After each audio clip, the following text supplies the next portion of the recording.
Hi, I'm Christy and welcome back to my channel. In today's video, I'm here to wrap up February.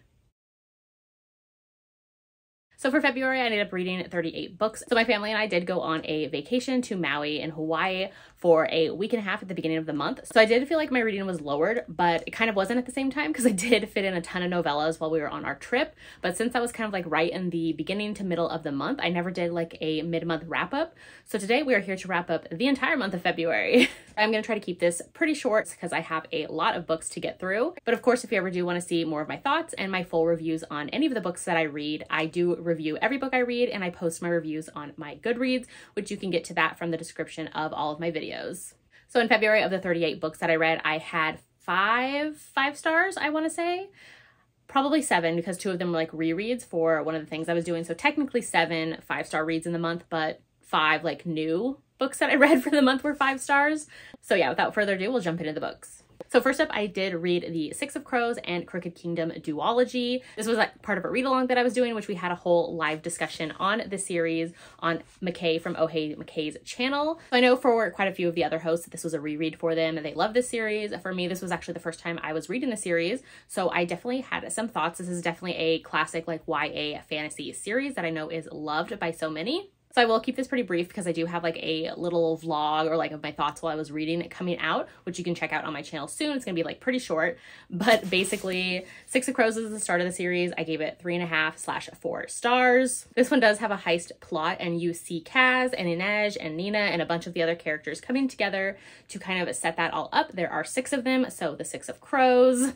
And then the second book is Crooked Kingdom. This one I ended up giving 4 stars. I did enjoy this one more. I think the first book was stronger in the overall plot of the book, but this second book, I enjoyed like the characters more, that whole found family aspect. And I was just invested in all of their stories, all of their backstories and seeing them work together. So I am excited to check out the Shadow and Bone season 2, which comes out on March 16th. In that they have kind of incorporated Leigh Bardugo's Shadow and Bone trilogy and the Six of Crows duology, as well as I believe characters that you also see from like her other spin-off duology, like Rules of Wolves or King of Scars, I think it's called. So yeah, I am excited to check out the new season and I am glad to have finally read these because they've been on my bookshelves forever. And then next up I read The Badge from Lena Hendricks. This was my first read from this author. I wanted to try out her books since I know she's going to be at some of the book signings I'm going to coming up this year in the spring.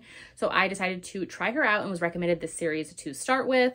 Unfortunately, I didn't enjoy it. I ended up giving it 2 stars. I'm not going to continue and I probably won't pick up anything from this author again. So this one I picked up when I was kind of like not in the mood for anything on my TBR and I just wanted like something new and different that I hadn't heard too many people talking about. And so I was recommended this one, which is the start of her Redemption Ranch series. It's on Kindle Unlimited. So basically in this one, the heroine is a police officer and she works in Chicago and she wants to be promoted to like a federal agent, but she gets involved in a shooting at the beginning of the story. And when she's under like an evaluation, they're like, I'm not sure you're like ready for this. So we're going to send you to this Redemption Ranch, I believe in Montana. And like while you're there, people are going to be watching you and like keeping tabs on you and like they'll let us know if you get a passing grade and then we'll like think about your evaluation. So Redemption Ranch, it is in Montana, I checked. Like people come to the ranch for one of 2 reasons. Either you're a criminal or you're under like the federal witness protection program / being hunted by criminals. So when she gets to the ranch, she meets the hero. He is at the ranch as well with his younger sister, which they are under like the witness protection program. Like the hero made a deal to work on the cattle ranch in exchange for him like being a witness during a federal case. So yeah, the hero was like formerly an enforcer in the mafia and like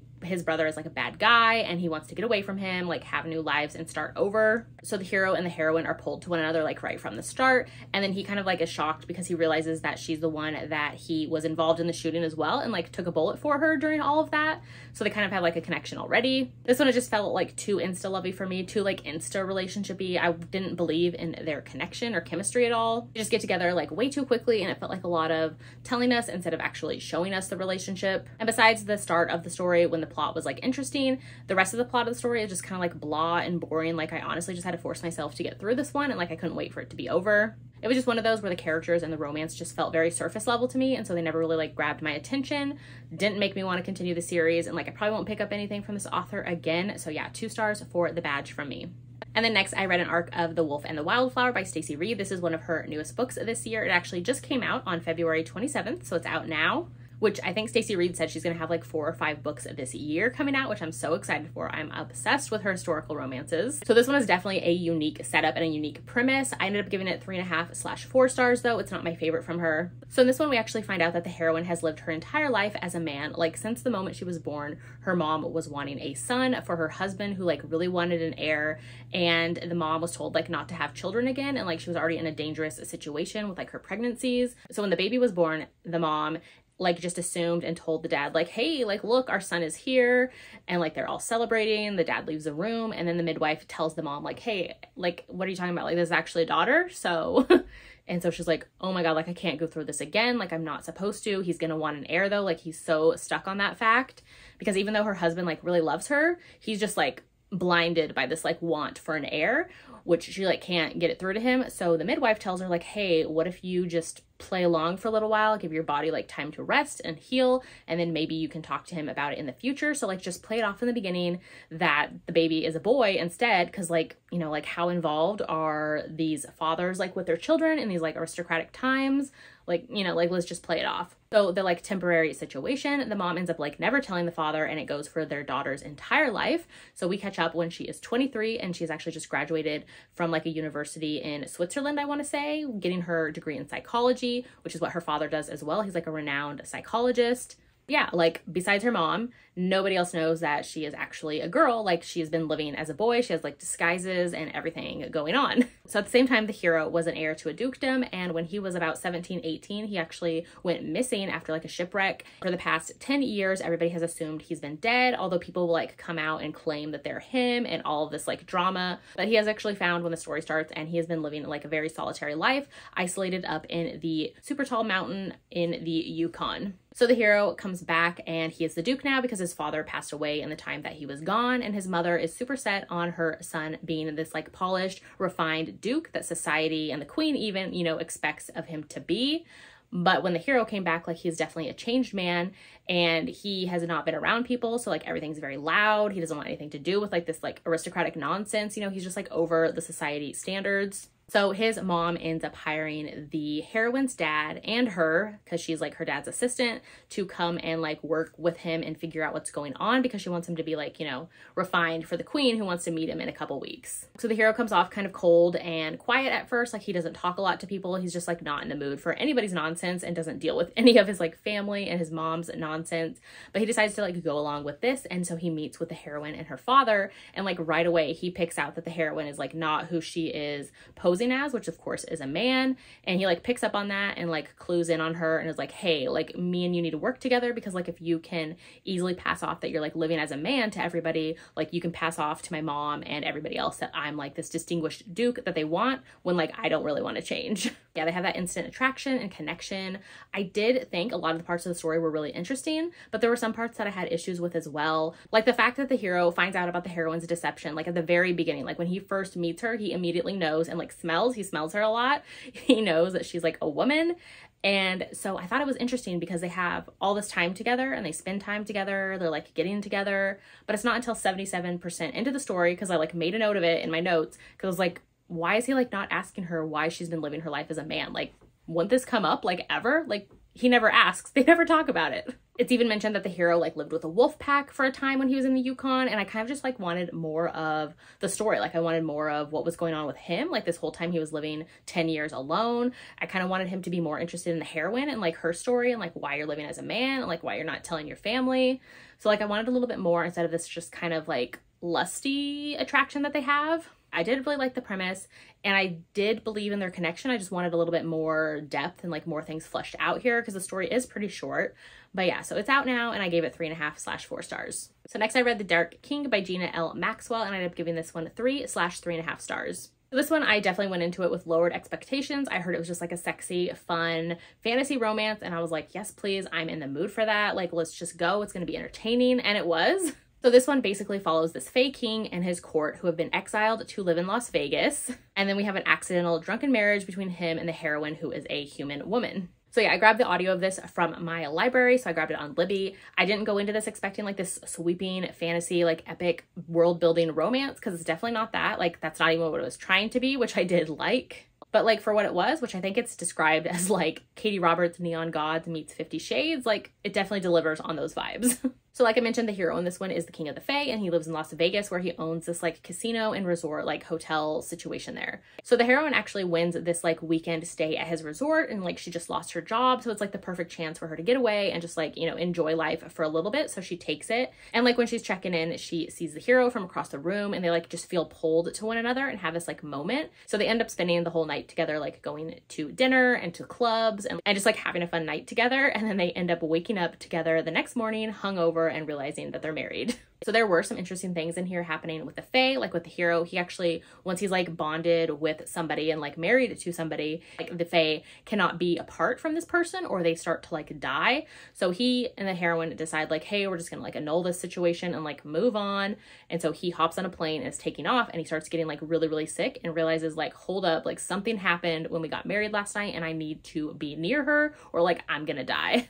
So it turns into his brothers going and capturing the heroine, like tricking her to come to his house, but they really like put her under house arrest because they're like, hey, we don't know what's going on with our brother, but like you need to stay nearby just in case to like keep him alive. Like I mentioned, I was entertained by this one. I really liked the whole like Fae backstory of how him and the Fae got exiled to Las Vegas. There's a little bit of mystery in here with kind of like why they are bonded together so much. And we have some like BDSM kinky times as well. Like it was just entertaining, gave it 3.5 stars. Next, I read Sing You Home by Ava Hunter. This is the first book in her Nashville Star series, which I had never heard of this book, never heard of this author, but I saw that Jess from Peace Love Books and Tori from Novel Life were going to be doing like a read-along for this. And so I'm like, ooh, like a new author to me. I'm going to check it out too. So I did read the first book and I really didn't enjoy it. I ended up giving it 2 stars and I didn't complete the rest of their read-along. So as far as I know, this book is the author's debut. I believe it's her only series as well. And I was excited because like the cover is beautiful and I'm always excited to try out a new small town series. But there were just like a lot of things in here that didn't work for me. So the whole thing is written in 3rd person POV, which I mean, I don't have an issue with because like most historical romances are written in 3rd person POV, but for contemporaries, for some reason, they're mostly 1st person. And like, that's what I enjoy when I read contemporaries. So like that kind of threw me off. We also get like a side character, I think the hero's brother, we get chapters from his POV as well, which I was just like, is this necessary? Like he gets his own book later on. I think he's book 3 in the series. And I was just like not in the mood for it. Like it definitely took me out of the main story whenever we'd like come to his like little side character POVs. So in this one, the hero is a country singer like superstar, and he hasn't been able to perform or do any of his music for the past 9 months. His wife passed away in a plane crash, but then we find out that his wife is actually still alive, but when she woke up after the plane crash, she had amnesia and was like taken away and told this like lie and this other life than what her real life is. So yeah, some of the heroes, like his brother and his bandmates, I believe, they find the heroine at like a diner randomly when they're like in another state for like a concert or something like that. So they find her, they get her back with the hero, they get her to the hospital, like she ends up going back to live with the hero even though she doesn't remember any of her life with him. I just found that this one was like very surface level. I wasn't invested in their romance. I felt like the heroine had gone through a lot and then was just kind of like thrown back into her regular life and gets over it a little too quickly. And like she's already falling back in love with her husband, like not even remembering who he is still. And I was just like, not feeling it. The hero also decides to hold back some things from him and his wife's past, where like caused some issues in their marriage in the past, and he decides not to tell her this time as well. And every time, like I hate when books do this, when they're like, ooh, I need to tell her because like if I don't tell her soon enough, like somebody's gonna tell her, or like this is my chance to tell her, but like they keep deciding not to. Like I hate when that happens because you know it's gonna come out in the worst way and like cause this whole miscommunication and like this whole breakup type situation, which is exactly what it did, because of course he didn't tell her and she finds out, turns into this whole like thing, and I just was like not in the mood for it. I just find that like very frustrating in the storytelling. And yeah, I mean, I have read better amnesia romances, so this one was just not it for me. 2 stars. Next up, I read Heatwave by Karina Halley, and I love this book so much. Gave it 5 stars, one of my favorites of the month. This book was actually on my 12 Recs from 12 Friends in like 12 months challenge. My friend Tabitha from Probably a Love Story on Instagram recommended this to me because it takes place in Hawaii, and it was right before my Hawaiian vacation. So I was like, ooh, I'm going to read that right before my trip. And I'm so glad I did because I loved it so much. It is an angsty, tension-filled contemporary romance, kind of like a forbidden-ish romance. The setup of like the heroine being like, I saw him first, but then her sister ends up marrying the hero. So we actually see the hero and the heroine meet at the beginning of the story. They're kind of having a moment and kind of both feeling one another, but then her sister actually comes into the picture, and so he goes with her sister and like falls for her instead. So the heroine has been into him since the very beginning, but he marries her sister. So then we cut to 7 years later. The heroine is actually a chef and she just lost her job, and then her sister has actually passed away, and so the heroine ends up picking up and moving to Hawaii, where the hero lives and runs a resort there, and so she goes to work for him at his hotel. So the hero is actually Australian, and he's just very like gruff, and he just wants to make his hotel the best it can be. See the heroine going to Hawaii, and they end up working together and they're around each other a lot more, so they realize that there's like some tension here and there's more to their story. And then the heroine, she has always had like a very complicated relationship with her family. Her mom is a politician and has always treated the heroine as like the black sheep of the family and just kind of has like nothing to do with her, but her mother is like all about appearances. The setup of this one kind of reminded me of the Something in the Way series by Jessica Hawkins, which I love. That's one of my favorite series. So it kind of has those vibes in the beginning, and just all the angst and the tension between the hero and the heroine was so great. I love the beautiful setting, the amazing food that they talk about, the coworkers and like all the other side characters were a lot of fun. There is a third act breakup in this one, which had me super frustrated just because I knew that these two were perfect for one another, but like at the same time it made total sense for their relationship and what was going on in the story, and like that time apart was needed, and it just made it feel very real, which I loved. So yeah, I love this one so much. Can't recommend it enough. Karina Halley has such a wide variety of books on her backlist, and so yeah, this was one I had never heard of, and I'm so glad I have now because it's a new favorite. If you have read her other book like My Life in Shambles, this one kind of has like similar vibes and feels. Yeah, definitely check this one out. Next, I read Praying for Rain by B.B. Easton. I read this one in a collab vlog that I did with Carrie from Booked for Romance. So I will link my video for that in the description of this because you can see all my thoughts while I was reading this one. This one had been on my TBR for years and years, like over 4 years it had been on my TBR. And so I always thought it was a post-apocalyptic romance, but it's really more pre-apocalypse, like getting ready for the end of days that is coming. I had lots of thoughts on this one. Didn't really love it. It felt very insta-love, like the relationship. I didn't like where the story went. I'm definitely a more post-apocalyptic girl. So yeah, I sadly gave this one 2.5/3 stars. Not my favorite. Won't be continuing on in the series. Next, I read How to Best a Marquess by Jana McGregor. This is the third book in her Widow's Rules series. I got an arc of this one. It actually comes out on April 25th, and this one I gave 3 stars to. So the premise for this whole series is kind of what grabbed my attention and why I have read the whole series now. So basically, the heroine in the first book, her husband had just died, and she's at like the will reading and all of that. And that's when she finds out that her husband was actually a bigamist, and he was married to 2 other women as well as her. And so that has been the heroines of each book. So they kind of formed this friendship through like the shared trauma that they went through by finding out that they were all married to the same man.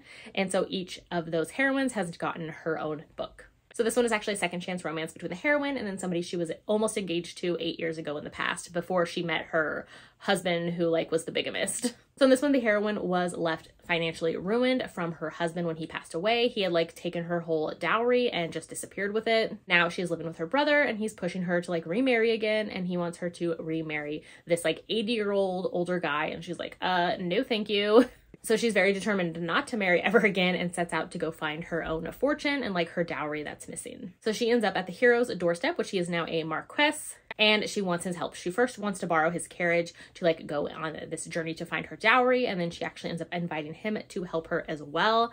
And that's when we find out that they have this history, and like the hero was gutted when she left him in the past. This one I was really hoping to love more, like the beginning of it and the prologue with the hero. Oh, he was like so swoony, so charming. His proposal to her like all those years in the past, so good. Like he had me hooked from the prologue, but sadly after that the story just didn't do it for me, which I was sad because I love second chance romances. So the couple actually go on this road trip to kind of retrace her husband's steps to try to find back her dowry that he lost. And I really just felt like this hero and the heroine, they seriously just needed to talk. A simple conversation would have solved all the problems that they have from the past, but instead they get interrupted like over and over and over again, which kind of lost its luster after the first time it happened, and then it kept happening like right before they're about to talk or get together, like people interrupt them over and over. Just really wanted more of a focus on their relationship, less of the side characters, less of the other stuff going on. Not sure how I feel about the ending and like the epilogue in this one regards to the like bigamist husband of the whole series. So yeah, there's that as well. So yeah, I did give this one actually 2.5 stars, rounded up to 3. I read an arc of it. It comes out on April 25th. Next, I got Love and Other Flight Delays by Denise Williams. I actually got an arc of this from the publishers from Berkeley. So I actually thought this was a new book from her because I didn't really read the little like blurb situation, but instead this is actually a bind up of 3 of her airport novellas, which I had already read, but this is a whole bind up of them. So these are super short, like snack size bites of little novellas. The first one in here is The Love Connection. This one I gave 3.5 stars to. Hero in this one is like a professional risk assessor by day, and he's a romance writer at night. Just like charming and adorable and rambly and awkward. Heroine is a pet groomer at the airport, so they have like a little meet cute. This is their story. Next one in the bind up is The Missed Connection. This one I gave 3 stars to. It's probably my least favorite in the series. So this one, the hero and the heroine, they had a layover together in the past on New Year's Eve. They shared a kiss, went their separate ways, and then months later they meet again, where they realize that they are professional rivals. And the last one in this bind up is The Sweetest Connection. I gave this one 3.5 stars. This one is best friends turned lovers. They both work at the airport, so they are co-workers. One day the heroine finds this like pro-cons list of somebody debating like getting into a relationship with somebody, and so they set out to find whose list this is, and then of course fall for each other along the way. So yeah, this whole bind up comes out on March 14th, and I gave the whole thing 3 stars. Next, I read Wild North by J.B. Salisbury. This is the first book in her North Brothers series. This one I ended up giving 3 stars to. The beginning of it I had enjoyed a lot more, but sadly it wasn't everything that I wanted it to be. This one does have like a survival romance, kind of like isolated on the mountain vibes to it, which I was totally here for. Very like a tortured hero as well. Again, like that's how it starts out, but then after that, that's not actually what the story is. So this one starts off with a heroine already in a relationship, and she's feeling like her relationship with her boyfriend is just like fizzling out. So in a last ditch effort to save them, she plans this like camping trip with her boyfriend, her best friend, and then his best friend. But on the trip, she actually realizes that her best friend and boyfriend are hooking up and having an affair. His best friend was in on it and like knew about it as well. So she just feels like totally duped by the whole situation and runs off into the woods, where she falls and gets hurt. So that's when she gets woken up and rescued by the hero, who she thinks is just like this giant grizzly bear of a man. And so he is very like gruff and standoffish to her at first, but we start to see him like kind of feel pulled towards her and like slightly warm up to her. I said I was enjoying the first half of the story, but then the story took a turn, and about halfway in is when we find out the hero's actual identity, and it takes him and her to the city and that whole like contemporary vibe instead. So yeah, I just wanted more of them like isolated on the mountain together, so I gave it 3 stars. Next, I read The Choice by Ashley Jade. I gave this one 2.5/3 stars. It just was not for me, sadly. So this is the first book in a new duet that she's doing. It's called Starcrossed Lovers. It follows characters that we actually already met in her previous rockstar romance, which was The Words, which I had enjoyed more than this book. This book is just a lot of trauma, a lot of sexual assault for like every single character in the book, a lot of just like unnecessary angst and drama, and I just like was not here for it. Basically in this we follow Memphis, Skylar, and Josh, which again are all characters that we met in The Words, and we see them when they're all 13 and they first meet, and this entire book takes place when they are teenagers, which I did not know going in, so I think that definitely affected how I was reading it as well, because I did not think we were going to stay with them as teens of the entire story. Like I thought we were going to at least get to a part where the hero is like in the band or with the group that was in The Words. So the hero Memphis and Josh, they are foster brothers who live together, and they get adopted by this family, and then their neighbor is Skylar. This one, like I mentioned, it drops you right in from the prologue with the sexual abuse of the heroine from a family member, and it doesn't really let up from it there. This book just definitely doesn't leave you feeling good. It has very dark backstories for pretty much all of the characters in it. Multiple characters in the story are sexually abused and assaulted as minors. Like I said, we just follow the characters from the times of them being 13 to 18 in this book. We do see Skylar meet Memphis and Josh. She connects to Josh right away. They kind of bond over their shared traumas, and they have this very like toxic relationship. Not a fan of. Like, I don't think anybody is going to leave this book liking Josh. I was definitely over him very early on into the book and just was ready for like, let's get back to Memphis. So yeah, Memphis was my favorite thing about this book. I wanted more time with him and less of the whole like Josh Sky trauma, like didn't want it. I felt like it was just a lot of the same for them. The way he treats her, the way he talks to her. Like, I know Josh is not the hero, but like, can we cut out his time in the book then? Because like everything he was doing just made me so mad and like hate his character and what he was doing to like even his friend Memphis and even to Skylar. So I will probably continue on with this just because I want to know where the story goes, and I feel like the second book will deliver on the parts that I wanted for this book. So whenever that's released, because the author was supposed to have both books come out in January, but she pushed back the second book. It doesn't have any like release date as of now. Yeah, like I mentioned, this read does deal with heavier themes. The whole vibe is kind of heavy. There's tons of content warning in here. So content warning for sexual abuse of a minor, multiple people, multiple times, exploitation of children, loss of a parent to cancer in the past mentions, there's cheating, there's attempted suicide, there is talk of suicide, there is sharing of one's partner, there is death. Like, there's a whole lot going on with this book. And yeah, it just wasn't for me. I feel like it was one of those where the trauma was just too much, too in your face, too all over the place, like trauma happening all over the place to get a reaction, and the reaction that it got from me wasn't a good one. We'll just put it like that. Next up are a ton of novellas. So the novellathon was happening while I was in Hawaii. So the next 14 books I read while we were in Hawaii for our vacation. Most of those are novellas. It'll be just a really quick little wrap up of those, of like my star rating, the tropes, things like that, because like novellas are so short. So first I read The Stoneheart Bride by Katie Wilde. I ended up giving this one 3/3.5 stars. This one, there is pining, there's a barbarian warrior hero, there is rescuing when the heroine gets kidnapped. And this one, the heroine is kidnapped from her uncle's kingdom by ogres, and then the hero, he's a warrior barbarian, and he goes off to save her. This one, even though it was like a short novella, it's 50 pages, it definitely felt like it was a fully fleshed out story. This one, the whole plot centers on this miscommunication, which is not my favorite to read, but for this case, like, it totally made sense for the story.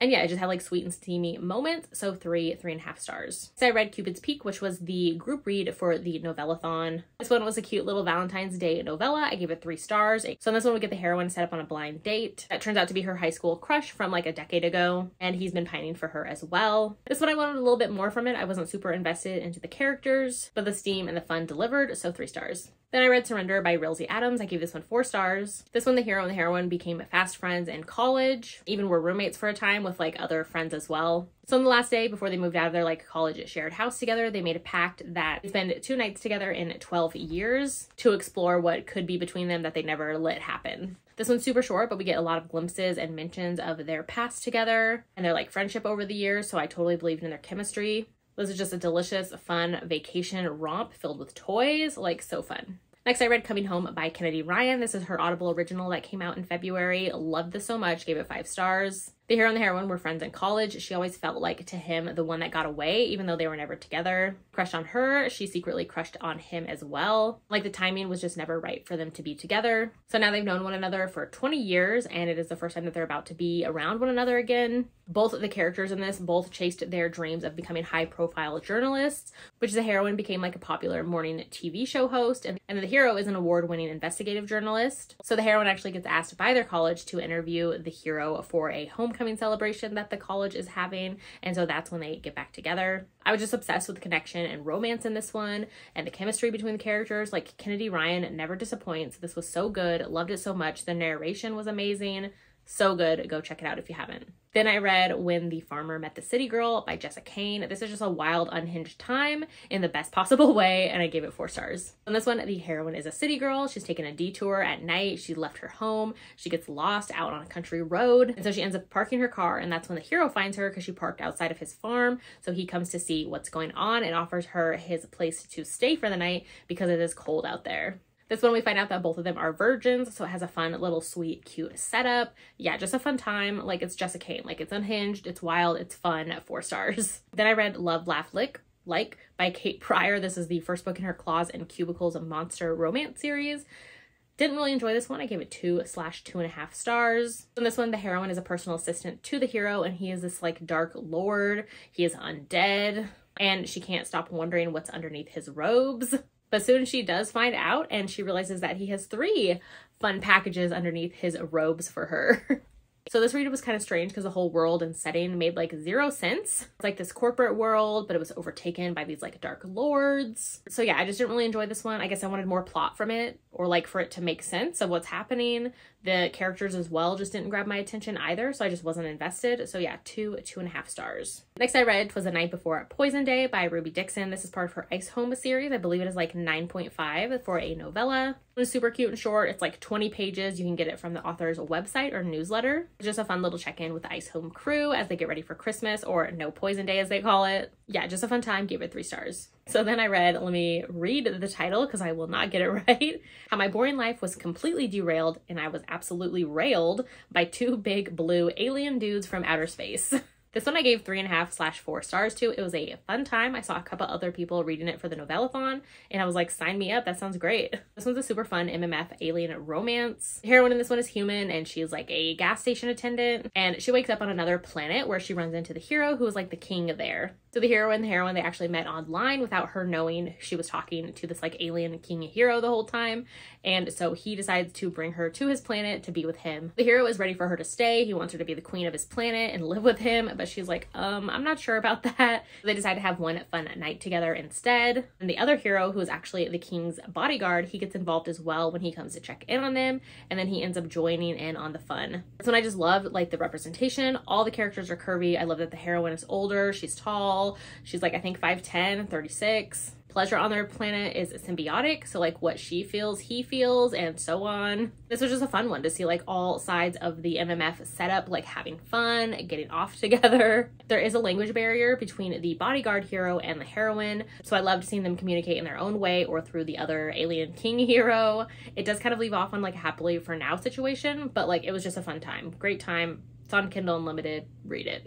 Next I read Evil Twin by Katie Wilde, and this one I gave 3 stars to. The hero was born the younger twin, and his brother is the one who inherited the kingdom and has been ruling. He is the one in charge of the armies instead. So he's just sick of leading all the armies to victory and then seeing his brother, you know, reap the benefits of what he has done for the kingdom instead. So when his brother is about to earn this like other kingdom, other title, get a bride from there, the hero's like, no thank you. Like, I'm actually gonna steal your bride, steal your kingdom, steal your girl, like let's go. So the hero decides to deceive his twin's bride by sleeping with her one night, hopefully getting her pregnant, and then telling everybody that it is his baby and that he slept with her, and like stealing the kingdom that way. But the heroine has some plans of her own, and so yeah, there's lots of like twists and turns to this. It was fun. So it moves pretty fast. I wanted it to slow down at some times. I found I was like focusing more on the world and like these kingdoms and what's happening instead of the romance. So yeah, I gave it 3 stars. So next I read The Orc from the Office by Kate Pryor. This is actually a follow-up to the Love, Laugh, Lick book that I didn't like, but I'm so glad I continued because I loved this book and gave it 5 stars. So this had everything that the first novella was missing for me. This one was funny and adorable and charming. So this one is a monster workplace romance between the heroine as she works in HR, she is human, and then the hero, he works in IT and he's an orc. So one day the heroine actually accidentally elbows the hero in the face, which sets off the orc mating bond. And so it's kind of funny. They have to like cover it up from work. They're not supposed to like date or mate within their company. And so they have to kind of play it off or try to ignore it while also feeling super pulled to one another. And I just loved seeing this relationship play out. The heroine is one who's always kept to herself. She's very like self-sufficient. She doesn't have a family, while the hero has come from a huge like orc community family, and they're very like close knit, and he really likes that bond of people together. Like the hero is just adorable. He's 10 foot tall. He's socially shy. He wears glasses. Like he is so smitten for the heroine. Ugh, loved him so much. Like he can't even fathom that the heroine doesn't believe in fated mates or soulmates or bonds, and like he just can't get over it. Like he's so cute. Lots of steam in here. It's just a fun time. It's super cute. The only thing I wanted was maybe like the hero's POV from here, but otherwise like loved it so much. Next I read an Arc of Dino Stud from Lola Faust. This is a Jurassic Park fanfic pretty much. So this one I gave 3.5 stars. It is entertaining, it is wild and fun.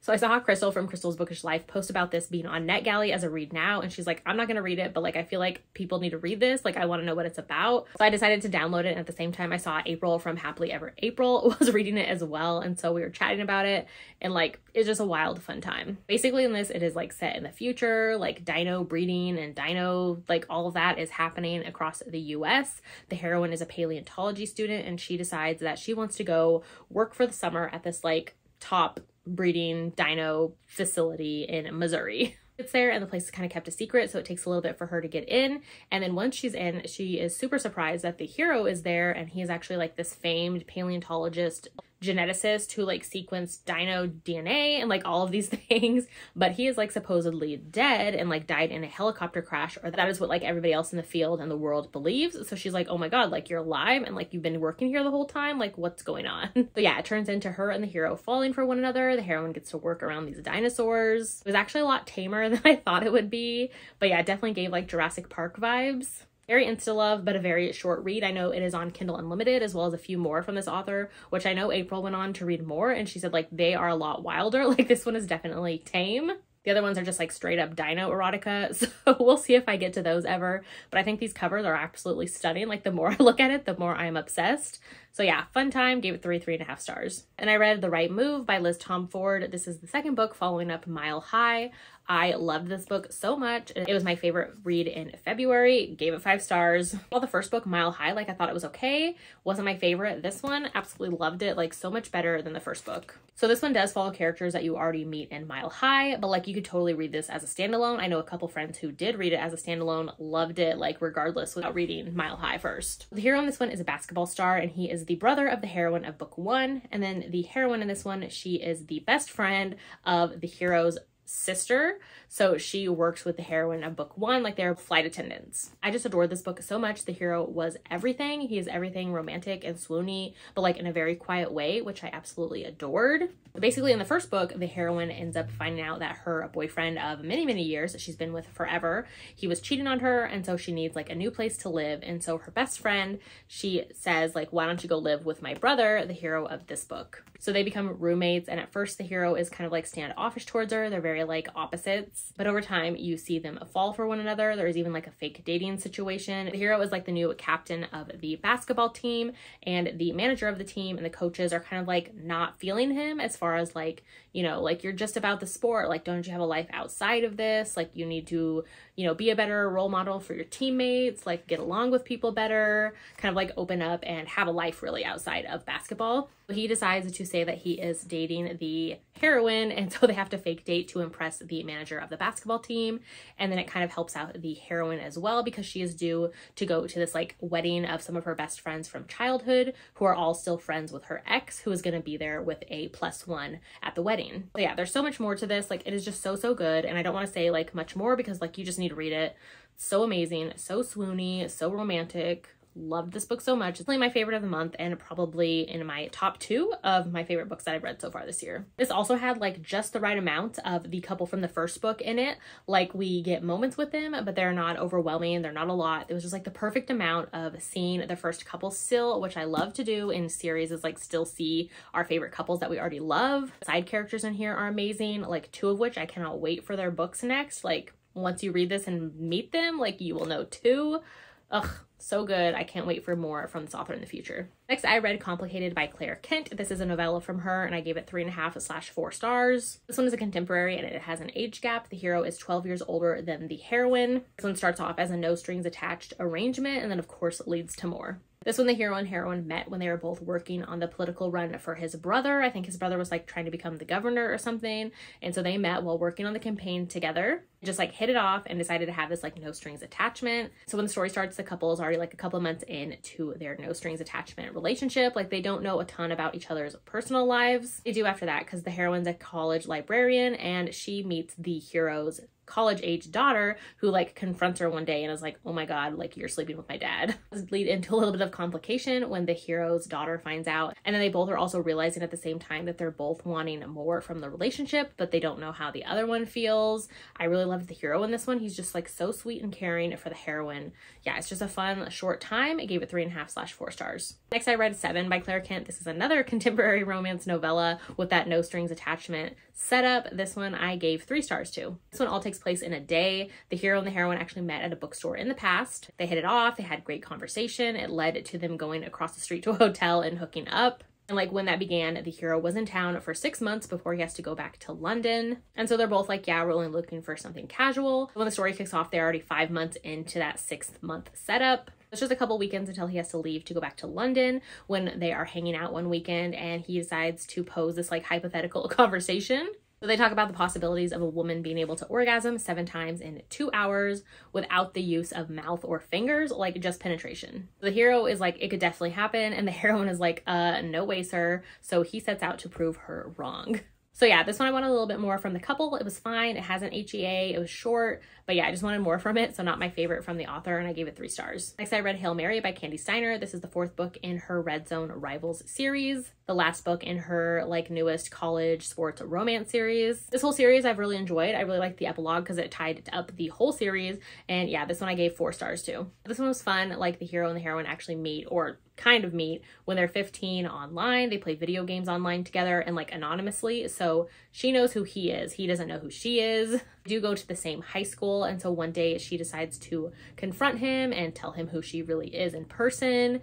It goes terribly wrong. Lots of like peer pressure and other teens and just like ridiculousness that happens when you're in high school and you're a teen. They go their separate ways. She's heartbroken. And then we cut to 7-8 years later. They are in college and they live across the street from one another. The hero was part of the popular crowd in high school and the heroine was definitely not. And so she was hurt by what happened in the past with them. While she was hurt from what went down, we realized that the hero doesn't realize who she is now when they're in college together. It has a hate to love vibe going on from the heroine's POV at least, because she is definitely not into him. So the hero, he plays football for his college and he is totally into the heroine from the beginning. Some like pipes burst at her house and it gets flooded and she has to move out, and so he offers for her to live with him and like some of his teammates in the house like right next door. This one, the heroine is an aspiring tattoo artist, which I loved. She is like curvy and loves her body. They both share like mutual friends that we saw in the previous books. Like we saw the setup of their relationship as well in the previous book in the series. Love the heroine in this one. She's curvy, she's pierced, she's tattooed, she's a gamer, she's stubborn, and like she just paired perfectly with the hero.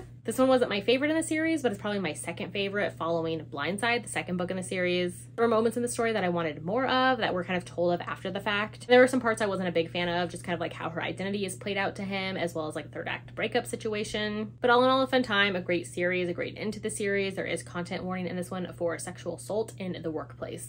Next, I read Midnight Duet by Jen Comfort. I was sent a copy of this from the marketing team. This one I gave 3 stars to. It is a gender-bent modern day Phantom of the Opera retelling with a contemporary setting filled with musical theater and rock star vibes. This one is actually on Kindle Unlimited as well right now with the read and listen feature, so you can grab the audio as well. This one kicks off with the heroine. She is a Broadway diva with an attitude. Some things go down. She actually ends up getting scarred as well.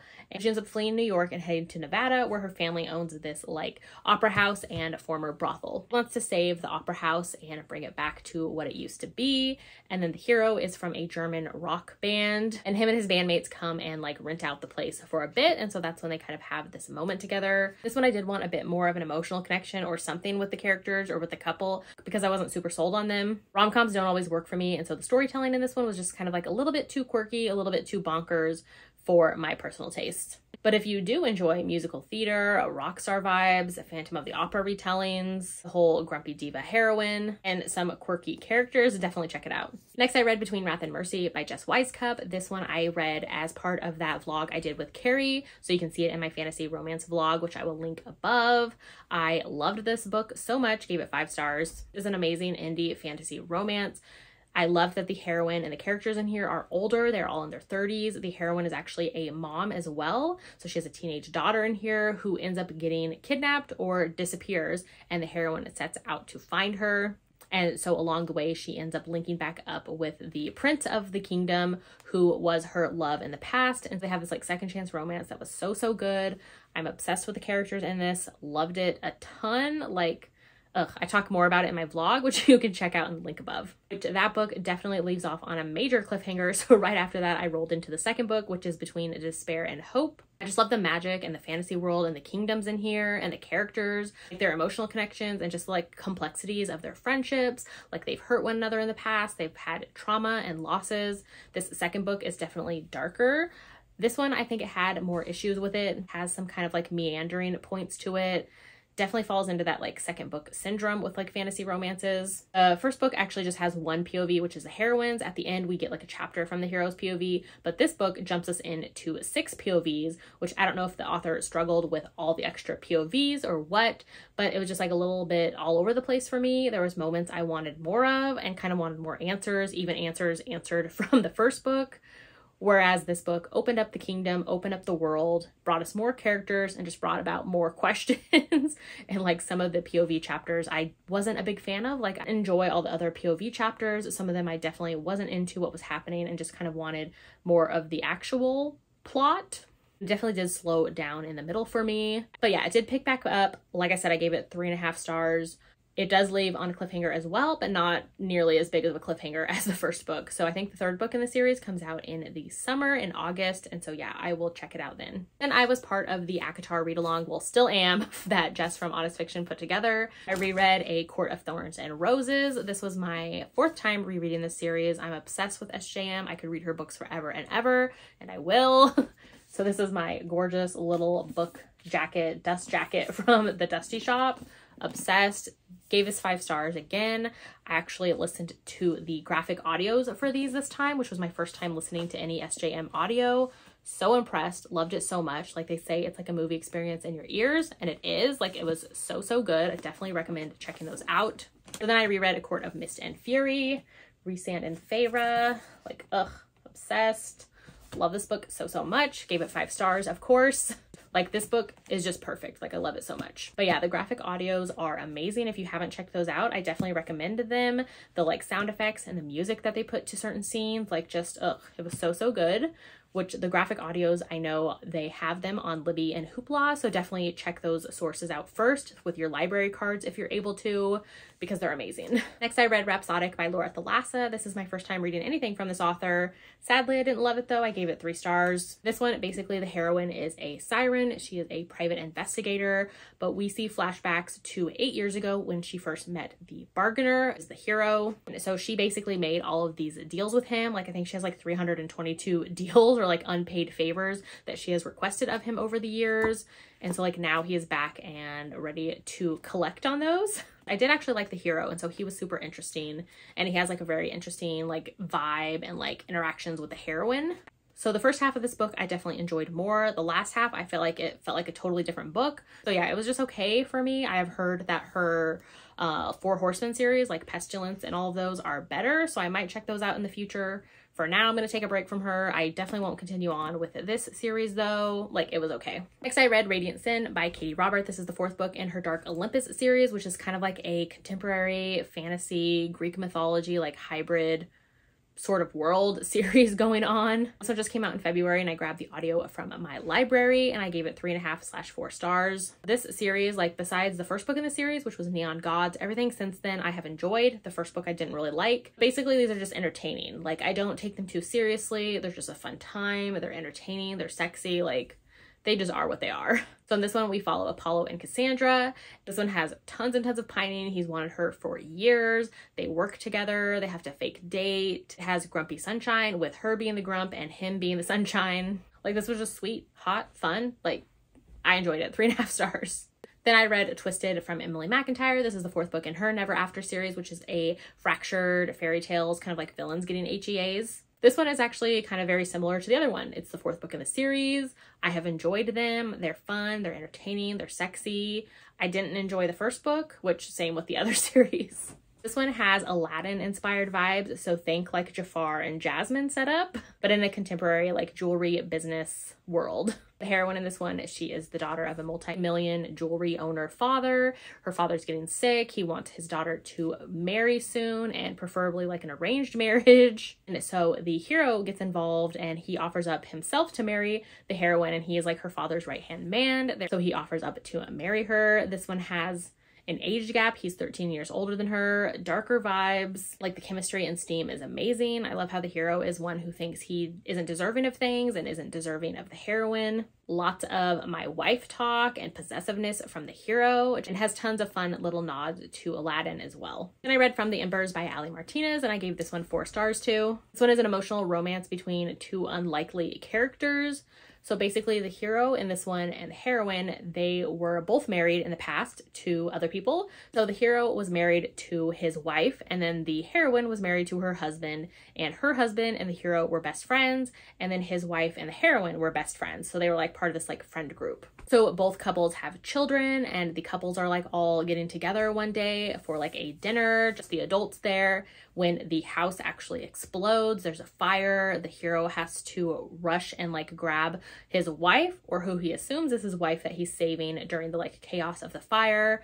And when he gets outside, he realizes that he saved the heroine, which was his best friend's wife, instead.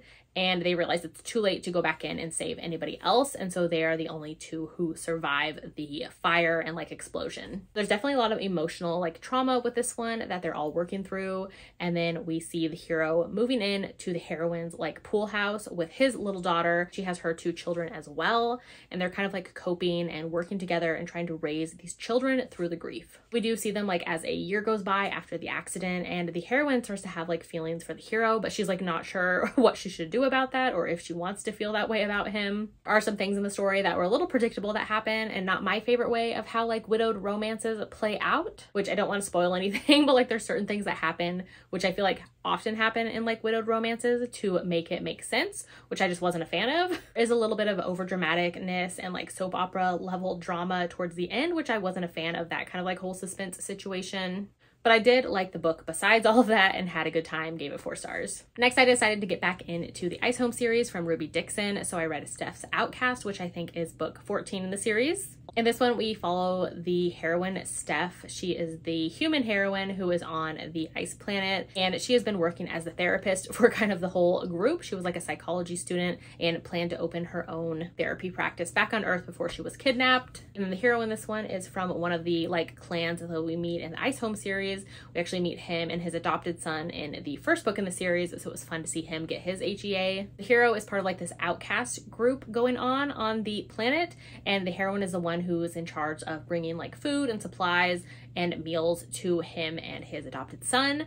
There's a little bit of a communication barrier here because while the heroine can understand him and his son, the hero cannot understand her yet, and so he assumes that she comes there and she is his mate, and she just kind of like goes along with it and doesn't tell him otherwise at first. This one was just overall cute and sweet. Like I love Ruby Dixon reads, and I loved being back in with the Ice Home series, so yeah, I gave it 4 stars. And the last book I read was Sam's Secret, which is the 15th book in the Ice Home series. After this, I only have 2 more before I can continue on to a different Ruby Dixon series. This one was fun. I gave it 3.5/4 stars. This one deals with a ton of trauma for the heroine. She was in an abusive, toxic relationship in the past when she was on Earth with like her human boyfriend. And so she definitely has a lot of flashbacks and situations with that where she is very uncomfortable and doesn't feel safe a lot. Ends up resonating with the hero, which I don't want to say who it is because it's kind of like a whole secret situation from the title of the story of who she gets paired up with. But it was so cute and fun, and I loved seeing him get his story. There's a lot of the hero trying to make the heroine feel comfortable and things like that, which I really like to see play out. And yeah, I just love how we get a time jump in this one as well. Like we jump 4 years into the future, so there's tons more babies on the planet. I just love seeing the entire like side characters and this community. Like, ugh, they're like just so much fun. So those are the 38 books that I read for February. Let me know in the comments if you read any of the books that I did, or if there's any on here that you want to pick up now, let me know. If you haven't done so yet, make sure to like and subscribe so you don't miss out on any of my future videos, and I'll see you in my next one.